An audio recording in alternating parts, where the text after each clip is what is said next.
Thanks for joining me on Friday Formula. I wanted to talk today about sources of motivation. I've always found that the best motivation can be rejection.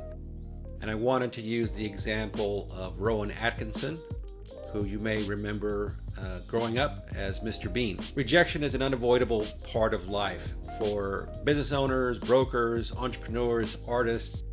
It can feel like a constant uphill battle. Deals that don't close, investors who say no, clients who choose someone else. But rejection is not the end. Often, at least for me in my experience, it's just the beginning.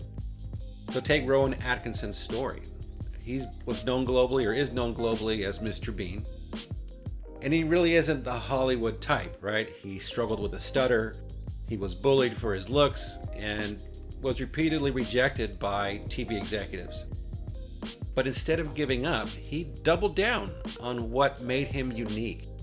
He found that when he embodied a character, his stutter disappeared. He turned his perceived weakness into his greatest strength, creating an iconic, nearly wordless character that made the world laugh. Growing up, I wasn't allowed to watch TV during the weekdays, but when Friday came around, I was looking forward to throwing on PBS so I could see Mr. Bean.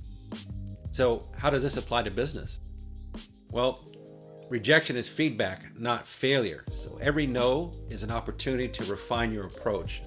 If a lender won't fund your deal, ask why.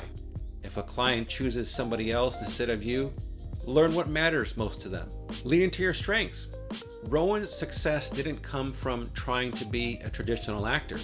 It came from doing what only he could do.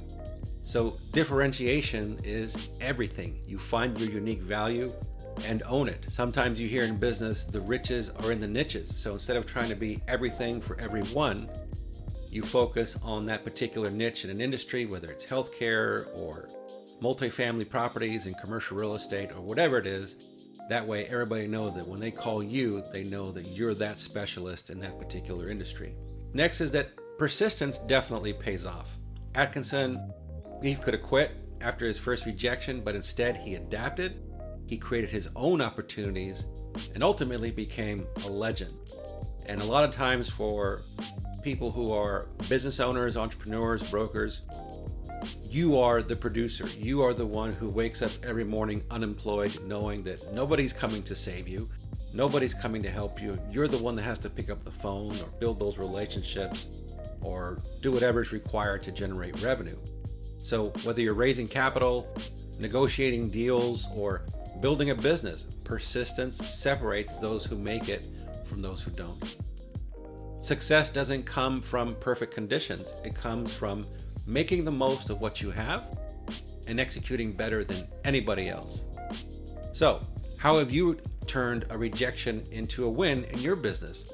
Drop your stories below. I look forward to hearing from you, and thanks for watching Friday Formula.